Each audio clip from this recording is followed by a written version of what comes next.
way to go.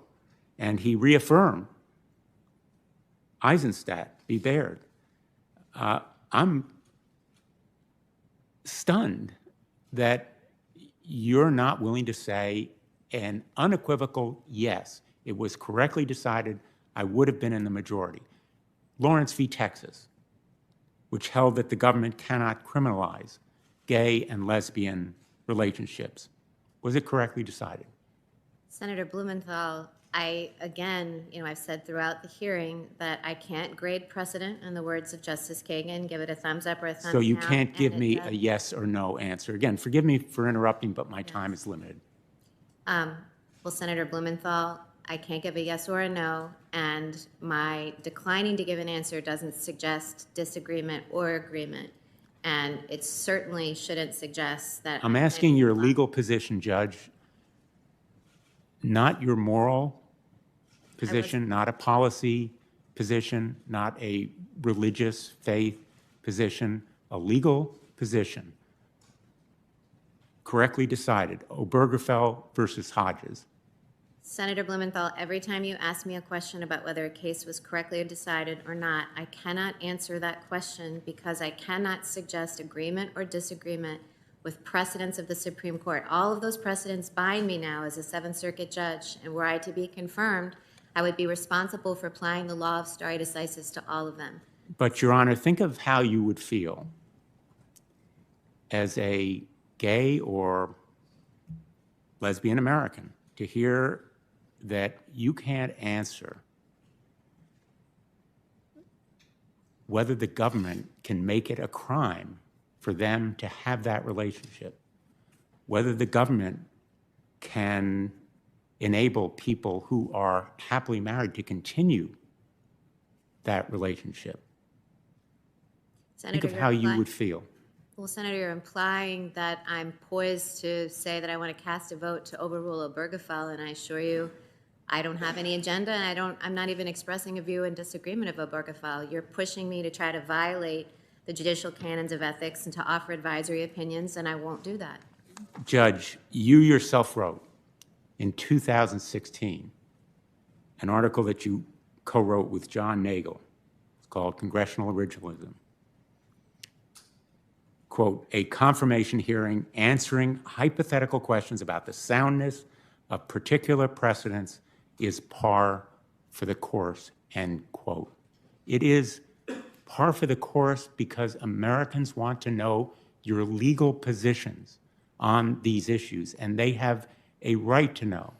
They deserve and need to know. And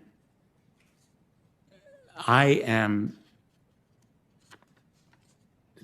surprised, and I think a lot of Americans will be scared by the idea that people who want to simply marry or have a relationship with the person they love could find it criminalized, could find marriage equality cut back. I think it would be an America where I wouldn't want to live. Well, Senator, to suggest that that's the kind of America I want to create isn't based in any facts in my record. And that quote that you read to me from the article talked about it being par for the course for those questions to be asked, but didn't say anything about whether it was appropriate for nominees to answer them. Others have answered that same question, and I'm disappointed that you won't. Let me move on to another area. Last month, the New York Times published a series of bombshell reports dealing with the current state of the president's finances. There were a lot of revelations in that report, including that the president himself is responsible for loans totaling $421 million, most of which is coming due within 4 years. That amount of personal debt makes the president vulnerable to leverage, to manipulation, to coercion. His vulnerability makes him a threat to our national security. I'm not going to ask you about that aspect of his finances, or that he paid only $750 in income taxes in 2016 and 2017. I want to ask you about a fact that is critical constitutionally. During his first 2 years in office, the president received $73 million from foreign sources. Now, in the interest of full disclosure, I just want to say I led a lawsuit involving 200 of my colleagues challenging the president's receipt of those foreign benefits and foreign payments as a violation of the Emoluments Clause. And we cited as well other payments and benefits that he received from India, Afghanistan, Kuwait, Qatar, Malaysia, Saudi Arabia, Slovakia, and Thailand, and more, in violation of the Emoluments Clause. And we've been talking a lot about originalism. The Emoluments Clause was the premier anti-corruption clause in the United States Constitution.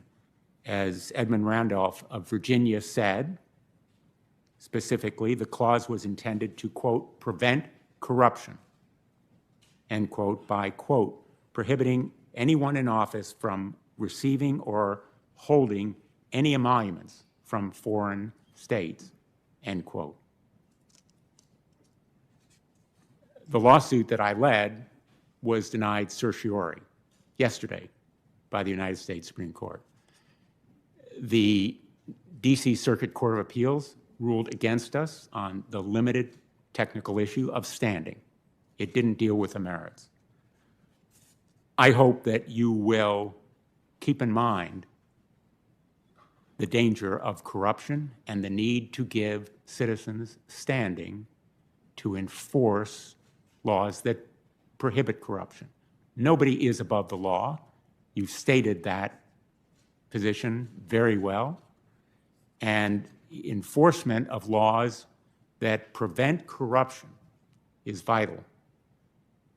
And my view is that the president, any president, must be held accountable. Do you agree? No man is above the law. I agree with that, as I've stated very clearly before. And I also want to assure you, Senator Blumenthal, that I will apply all laws and come to an open mind with all laws, including laws dealing with anti-corruption. Let me ask you about a topic that really hasn't arisen much here. Okay. Climate change. One of my colleagues, Senator Kennedy, asked